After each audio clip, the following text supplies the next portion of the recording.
दोस्तों सोचिए, भीड़ भाड़ वाला बाजार, शोर, हलचल और अचानक एक इंस्पेक्टर एक आम सी दिखने वाली लड़की को बीच सड़क पर बदनाम करने लगता है। लोग तमाशा देखने जुट जाते हैं। किसी को पता नहीं कि जिसे वह बेइज्जत कर रहा है वह कोई साधारण लड़की नहीं बल्कि जिले की एसपी मैडम खुद हैं। इंस्पेक्टर को यह एहसास भी नहीं था कि कुछ ही मिनटों में उसकी किस्मत ऐसी करवट लेने वाली है जिसने पूरे पुलिस विभाग में हलचल मचा दी। आखिर एसपी मैडम ने क्या किया, इंस्पेक्टर का क्या अंजाम हुआ और कैसे यह मामला एक साधारण गलती से शुरू होकर एक बड़े सबक में बदल गया। पूरा सच जानने के लिए वीडियो को अंत तक जरूर देखें, क्योंकि आगे जो होने वाला है वह आपकी सोच से भी ज्यादा चौंकाने वाला है। बाजार की भीड़ और वाहनों के कोलाहल के बीच सड़क किनारे खड़ी अदिति राठौर ऑटो का इंतजार कर रही थी। लाल साड़ी में सजी वह दूर से देखने पर आम सी लग रही थी। किसी को यह एहसास नहीं था कि यही महिला जिले की सख्त आईपीएस अधिकारी है।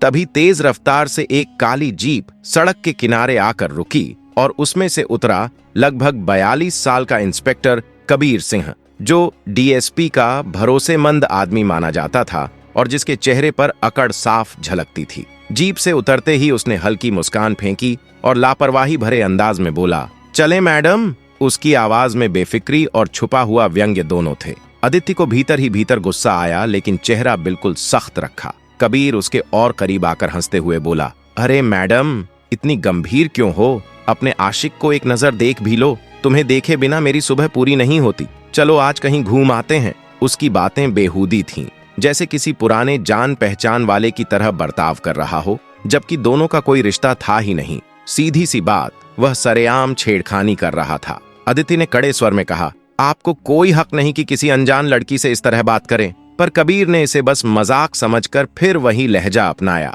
जब अदिति ने मुंह फेर लिया, वह फिर हंसा और बोला, अरे शर्म कैसी, थोड़ा तो दिल बहला लो। तुम्हारी खूबसूरती का तो मैं कायल हूं, अब इतना नखरा भी मत करो। हद तब हुई जब उसने आगे बढ़कर अदिति का हाथ पकड़ने की कोशिश की। अदिति ने झटके से उससे हाथ छुड़ाया और कड़क आवाज में बोली, बीच सड़क पर बदतमीजी कर रहे हो, जरा भी शर्म नहीं आती? क्या तुम्हें घर वालों ने तमीज नहीं सिखाई? उसकी आवाज में साफ गुस्सा था, लेकिन नियंत्रण भी। यहां से चले जाओ, वरना हाल ऐसा कर दूंगी कि जिंदगी भर किसी लड़की को छूने की हिम्मत नहीं करोगे। यह सुनकर कबीर हंस पड़ा और आगे झुकते हुए बोला, ओ तो तुम मुझे मारोगी? चलो कोशिश करके देख लो। तुम्हारे हाथों मार खाना भी अब रोमांच जैसा लगने लगा है। ज्यादा रौब मत दिखाओ, मैं तुम्हें अपना बनाकर ही रहूंगा, समझी? तुम्हारे बिना जाने को जी नहीं मानता। उसकी सन की बातें सुनकर अदिति की नजरें और भी ठंडी हो गईं। उसने दृढ़ स्वर में कहा, मैं किसी की वस्तु नहीं हूं जो तुम मुझे हासिल करने की बात करो। तुम्हारी धमकियों से मुझे कोई फर्क नहीं पड़ता। हट जाओ यहां से। उसके शब्द जैसे आग में घी डालने जैसे थे। इंस्पेक्टर कबीर का अहंकार एक पल में भड़क गया और वह अचानक जोर से चिल्लाया। फिर गुस्से में उसके गाल पर एक करारा थप्पड़ मार दिया। बहुत देर से बकवास कर रही है, वह दहाड़ा। अब पता चलेगा कि मैं कौन हूं। अदिति पल भर को थम गई, लेकिन उसकी आंखों में भड़कती आग पहले से कहीं ज्यादा भयानक हो चुकी थी। बेसुरी और खींच भरी आवाज में कबीर गुर्राया, इतनी नरमी से बात कर रहा हूं और तू समझ ही नहीं रही। अपने आप को क्या समझती है? मैंने साफ कह दिया, तुझे ले जाए बिना मैं यहां से हिलने वाला नहीं हूं। पूरा जिला मेरा नाम जानता है। मैं इंस्पेक्टर कबीर सिंह हूं, डीएसपी साहब का दायां हाथ। यहां हर बात मेरी मर्जी से होती है। ज्यादा तमाशा मत कर, चल शांतिपूर्वक मेरे साथ, वरना 2 थप्पड़ और पड़ेंगे, समझी? अदिति के लिए अब मामला बिल्कुल स्पष्ट हो चुका था। सामने खड़ा यह इंस्पेक्टर सत्ता के नशे में आंखें मूंद चुका था और अपनी सीमा पार करने में उसे कोई हिचक नहीं थी। लेकिन अदिति के चेहरे पर डर की जगह अब तेज और कड़ा गुस्सा चमक रहा था। वह दृढ़ स्वर में बोली, तुझे लगता है तेरे पास कोई भी अधिकार बचा है? तेरा डीएसपी चाहे जो हो, कानून सबके लिए एक जैसा है। तुम किसी महिला के साथ इस तरह की घिनौनी हरकत करने का हक नहीं रखते। लेकिन कबीर की अकड़ और भड़क उठी। उसने हाथ उठाकर फिर से हमला करने का इशारा किया ही था कि अदिति ने पल भर में उसका हाथ पकड़कर इतनी जोरदार ताकत से झटका दिया कि वह लड़खड़ाकर नीचे गिर पड़ा। गुस्से और अविश्वास के बीच कबीर चीखा, तू मुझे हाथ उठाएगी? मेरा नाम याद रख। लेकिन अदिति कोई साधारण लड़की नहीं थी। एक प्रशिक्षित अधिकारी का अनुशासन और क्रोध उसके भीतर एक साथ जाग उठा था। उसने बिना हिचक उसे जमीन पर पटक दिया। आसपास जुटी भीड़ एकदम सन्न रह गई। कुछ लोगों ने मोबाइल निकालकर रिकॉर्डिंग शुरू कर दी, लेकिन किसी ने भी आगे बढ़कर रोकने की हिम्मत नहीं की। वे जानते थे यह टकराव पुलिस व्यवस्था का था। अपनी ही अकड़ में डूबा कबीर अचानक सहमा हुआ सा लगने लगा और घबराहट में बड़बड़ाते हुए बोला, रुक, अभी करता हूं तेरा हिसाब। मैं अभी डीएसपी साहब को बुलाता हूं, वो आएंगे और तुझे औकात दिखा देंगे। मेरी बेइज्जती का जवाब मिलेगा। वह तेजी से फोन मिलाने लगा। अदिति ने शांत किंतु लोहे जैसी कठोर आवाज में कहा, हाँ बुला लो, और याद रखना, अगर तुम्हारे डीएसपी ने भी यही गंदा खेल खेला तो कानून से कोई बच नहीं सकता। चाहे कितना भी बड़ा अफसर हो, जेल की सलाखों के पीछे ही जाएगा। कुछ ही मिनट बाद एक चमचमाती कार मौके पर आकर रुकी। उसे लगभग 50 वर्ष का रौबदार कद काठी वाला पुरुष उतरा। जिले का डीएसपी हर्षित पटेल। भीड़ को चीरता हुआ वह नकली विनम्रता के साथ अदिति को सलाम करते हुए बोला, अरे मैडम, आप यहाँ? क्या मामला हो गया? उसकी आवाज में अपने आदमी को बचाने का गुरूर साफ झलक रहा था, जबकि आंखों में छिपा असंतोष भी साफ पड़ा जा सकता था। उसकी नजर तुरंत जमीन पर पड़े कबीर पर गई। वह जल्दी से उसके पास पहुंचा और हाल देखकर सख्त हो गया। कबीर ने तुनक कर कहा, साहब, इस लड़की ने मुझे मारा है, मेरा ये हाल कर दिया। मैं इसे छोड़ूंगा नहीं, इसे सबक मिलेगा। हर्षित पटेल का चेहरा पल में तमतमा उठा। उसने अदिति की ओर मुड़ते हुए दबे गुस्से में कहा, मैडम, आपने मेरे इंस्पेक्टर के साथ ऐसा व्यवहार क्यों किया? भीड़ पर अचानक ऐसा सन्नाटा उतर आया जैसे किसी ने हवा रोक दी हो। लोग धीमी आवाजों में फुसफुसाने लगे कि मामला अब साधारण नहीं रहा। एक तरफ एक आईपीएस अधिकारी, दूसरी तरफ डीएसपी का पसंदीदा इंस्पेक्टर। अदिति ने गर्दन सीधी करते हुए स्थिर संयमित आवाज में कहा, आपके इंस्पेक्टर की परवरिश या उसकी हरकतों की जिम्मेदारी लेना मेरा काम नहीं। जिस तरह उसने सार्वजनिक जगह पर मेरे साथ बदतमीजी की, मैंने सिर्फ अपनी सुरक्षा में प्रतिक्रिया दी है। अगर उसे शिकायत करनी है तो खुलकर करे, हर चीज कैमरे में कैद है। और याद रखिए, किसी भी किस्म की गुंडागर्दी का जवाब मैं कानून के दायरे में ही दूंगी। आप चाहें तो एफआईआर करवाइए, लेकिन कानून वहीं चलेगा, आपका इंसाफ नहीं।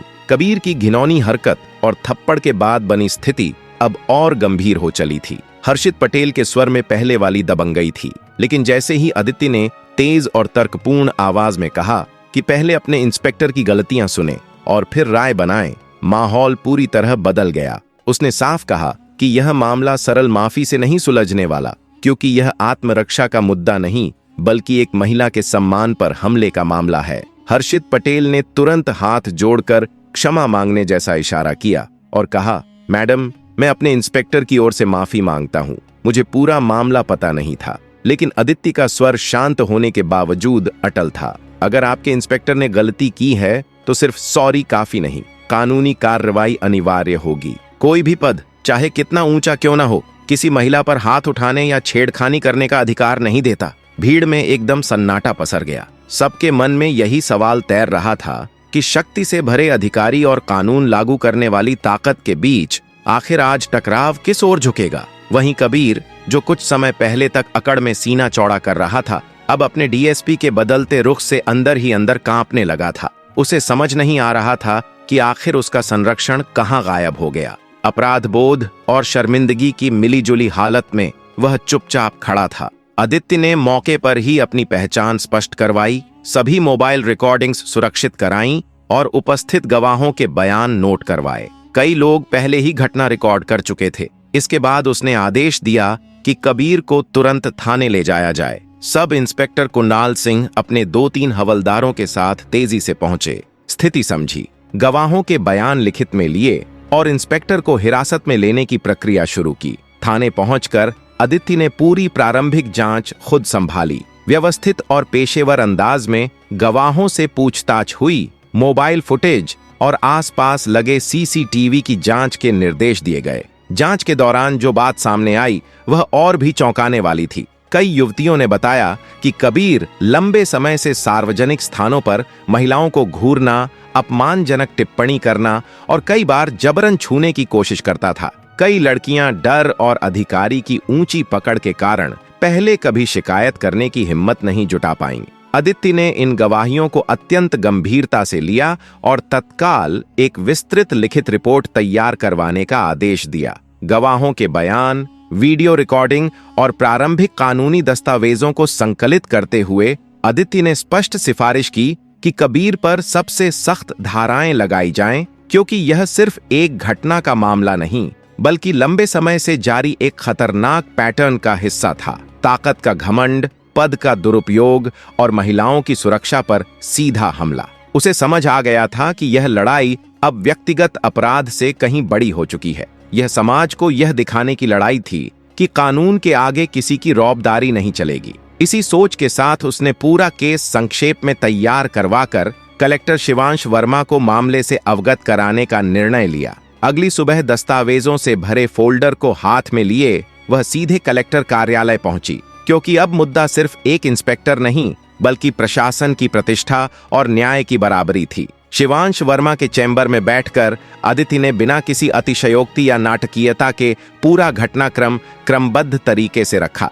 गवाहों के बयान, मोबाइल रिकॉर्डिंग्स की कॉपी, सीसीटीवी फुटेज और उन युवतियों की लिखित शिकायतें जो भय और बदनामी के डर से आज तक सामने नहीं आ पाई थीं। उसके हर शब्द में दृढ़ता और कर्तव्यनिष्ठा थी। थकान थी ही नहीं, केवल न्याय की जरूरत का बोध था। शिवांश ने प्रत्येक दस्तावेज गहनता से पढ़ा, फुटेज बार बार देखा और बयान ध्यान से दर्ज किए। वह अनुशासन प्रिय और संवेदनशील प्रशासक था, इसलिए उसकी आंखों में इस निर्णय की गंभीरता साफ दिख रही थी। उसने अदिति की कार्यशैली की प्रशंसा की और आश्वासन दिया कि यह पूरा मामला पारदर्शिता के साथ आगे बढ़ाया जाएगा। उसी समय उसने आदेश दिए, कबीर सिंह के खिलाफ औपचारिक FIR दर्ज की जाए, गिरफ्तारी की कानूनी अनुमति के लिए रिकॉर्ड तैयार किया जाए और जांच की निगरानी एक स्वतंत्र मजिस्ट्रेट की मौजूदगी में हो ताकि निष्पक्षता पर कोई दाग न लग सके। इसके साथ ही उसने पुलिस महानिदेशालय को भी सूचित किया कि यह संवेदनशील केस है और इसे सर्वोच्च प्राथमिकता दी जाए। शिवांश वर्मा समझ गया था कि यह मुद्दा जल्द ही सार्वजनिक आक्रोश का कारण बन सकता है, इसलिए उसने निर्णय लिया कि इसे पूरी पारदर्शिता के साथ जनता के सामने रखना जरूरी है। उसने प्रेस कॉन्फ्रेंस बुलाने की तैयारी शुरू कर दी, जहां वह सभी तथ्य, कार्रवाई और आगे की प्रक्रिया खुले तौर पर बताएगा। उसने अदिति से दृढ़ स्वर में कहा कि किसी भ्रष्ट प्रभाव या ऊंचे पद के दखल से डरकर पीछे हटने का सवाल ही पैदा नहीं होता। यह मामला पूरी ईमानदारी और सख्ती से आगे बढ़ेगा। प्रेस कॉन्फ्रेंस की तैयारियां तेजी से पूरी की गईं। कलेक्टर कार्यालय ने एक आधिकारिक प्रेस नोट जारी किया, जिसमें पूरे मामले का सार, आरोपों का ढांचा और अब तक हुई पुलिस कार्रवाई का उल्लेख था। उसी शाम मीडिया हॉल रिपोर्टरों से भर चुका था। स्थानीय चैनलों से लेकर बड़े अखबारों और डिजिटल प्लेटफॉर्म के पत्रकार तक बड़ी संख्या में मौजूद थे। अदिति को भी विशेष रूप से बुलाया गया ताकि वह तकनीकी पहलुओं पर सटीक जानकारी दे सके और कठिन सवालों के बीच किसी भी भ्रम को दूर कर सके। प्रेस मीट के दौरान हॉल में गहरी खामोशी और उत्सुकता दोनों थी। कैमरे लगातार फ्लैश कर रहे थे और बड़ी स्क्रीन पर उन वीडियो फुटेज के चयनित हिस्से दिखाए जाने लगे जिनमें कबीर सिंह की जबरदस्ती और दुरुपयोग वाली हरकतें साफ दिखाई देती थीं। साथ ही अदिति की आत्मरक्षा की वास्तविक स्थिति भी। कलेक्टर शिवांश वर्मा ने क्रमबद्ध तरीके से पूरी घटना का पुनर्निर्माण किया। सार्वजनिक जगह पर की गई अनुचित हरकतें, हाथ उठाने की कोशिश, उसके बाद अदिति की आत्मरक्षा और फिर सामने आए गवाहों के बयान जिन्होंने बिना दबाव के तथ्य दर्ज करवाए। उन्होंने साफ कहा कि इस मामले में मिले साक्ष्य इतने ठोस हैं कि किसी भी राजनीतिक प्रभाव को नजरअंदाज करते हुए कड़े और निष्पक्ष कदम उठाए जा रहे हैं। मंच पर खड़ी अदिति ने भी दो टूक कहा कि उसने सिर्फ अपना कर्तव्य निभाया और कानून के दायरे में रहते हुए वही किया जो किसी भी अधिकारी को करना चाहिए। महिलाओं की सुरक्षा सुनिश्चित करना और पद का दुरुपयोग रोकना। उसकी आवाज में दृढ़ता थी और लोगों को महसूस हुआ कि वे सिर्फ एक अधिकारी नहीं बल्कि समाज की एक मजबूत आवाज को सुन रहे हैं। प्रेस मीट खत्म होते ही कानूनी प्रक्रिया तीव्र गति से आगे बढ़ी। कबीर सिंह के खिलाफ FIR दर्ज हुई, जिसमें छेड़छाड़, अपमानजनक व्यवहार और सार्वजनिक स्थान पर गलत आचरण जैसी गंभीर धाराएं शामिल थीं। कलेक्टर शिवांश ने तुरंत गिरफ्तारी की प्रक्रिया को मंजूरी भी प्रदान कर दी। दूसरी ओर हर्षित पटेल, जो DSP पद पर थे, बढ़ते राजनीतिक और जनदबाव में घिरने लगे। सरकार ने भी मामले की संवेदनशीलता को देखते हुए उच्च स्तरीय समीक्षा शुरू करवाई ताकि विभाग की छवि क्षतिग्रस्त न हो। दबाव बढ़ने पर हर्षित पटेल की स्थिति पार्टी और जनता दोनों के बीच कमजोर पड़ने लगी। स्थिति को पारदर्शी रखने के लिए सरकार ने उन्हें अस्थायी रूप से पद से हटाने का संकेत दिया, जिससे जांच पर किसी भी प्रभाव का संदेह न रहे। कलेक्टर और पुलिस ने यह भी सुनिश्चित किया कि पर्दे के पीछे कोई संरक्षण या दबाव न चले। यदि हर्षित पटेल द्वारा भी पद का दुरुपयोग किया गया है तो उसे भी कानून के अनुसार अनुसार देखा जाएगा। मामले की निष्पक्षता बनाए रखने के लिए स्वतंत्र जांच का आदेश दिया गया, जिसकी निगरानी एक मजिस्ट्रेट और सीबीआई स्तर के अधिकारी को सौंपी गई। जैसे जैसे जांच आगे बढ़ती गई, कई और चौंका देने वाले तथ्य सतह पर आने लगे, जिसने पूरे जिले को हिला दिया। स्थानीय स्तर पर जांच गहराई तो कई और चौंकाने वाली शिकायतें सामने आईं। वे शिकायतें जो पहले डर और दबाव के कारण दबी रह गई थीं, अब खुलकर उजागर होने लगीं। इन तमाम सबूतों और बयानों को ध्यान में रखते हुए जिला प्रशासन ने और भी कठोर रुख अपनाया। राजनीतिक और प्रशासनिक स्तर पर स्थिति गंभीर होती देख हर्षित पटेल को तत्काल प्रभाव से अस्थायी निलंबन का सामना करना पड़ा। उन्हें डीएसपी पद से हटा दिया गया और उन पर अलग से जांच भी शुरू कर दी गई। दूसरी ओर कबीर सिंह को सभी कानूनी प्रक्रियाओं के बाद अदालत में पेश किया गया, जहां से उसे न्यायिक हिरासत में भेज दिया गया। इस पूरी कार्रवाई ने समाज में एक साफ संदेश दिया कि चाहे किसी का नाम कितना ही बड़ा क्यों न हो, कानून से ऊपर किसी की हैसियत नहीं। अदालत में सुनवाई आगे बढ़ती रही और मजबूत साक्ष्यों के आधार पर अभियोजन पक्ष ने अपना पक्ष बेहद दृढ़ता से रखा। अदिति के लिए यह किसी निजी जीत या बदले की लड़ाई नहीं थी। उसका उद्देश्य सिर्फ न्याय को उसकी सही जगह तक पहुंचाना था, अपने लिए नहीं, बल्कि उन सभी युवतियों के लिए जिन्होंने वर्षों तक सत्ता और दबाव के डर से अपनी आवाज दबा ली थी। प्रेस और जनता ने भी यह देखा कि जब प्रशासन पारदर्शिता और कर्तव्य निष्ठा के साथ काम करे तो कितना भी बड़ा प्रभाव, कितना भी मजबूत दबाव क्यों न हो, उसका सही जवाब दिया जा सकता है। कार्यवाही पूरी होने के बाद अदिति फिर अपने दायित्वों में लौट आई, लेकिन उसके द्वारा उठाई गई परिवर्तन की लहर शहर की सड़कों से लेकर थानों और प्रशासनिक दफ्तरों तक महसूस की जाने लगी। और यही वह असली बदलाव था जिसकी लड़ाई अदिति ने लड़ी। अगर आपको एसपी मैडम और उस इंस्पेक्टर की पूरी कहानी जानकर लगा कि सच में कानून का असली रूप यही है, तो वीडियो को लाइक करना मत भूलिएगा, शेयर करें और चैनल को सब्सक्राइब करके बेल आइकन जरूर दबा दें।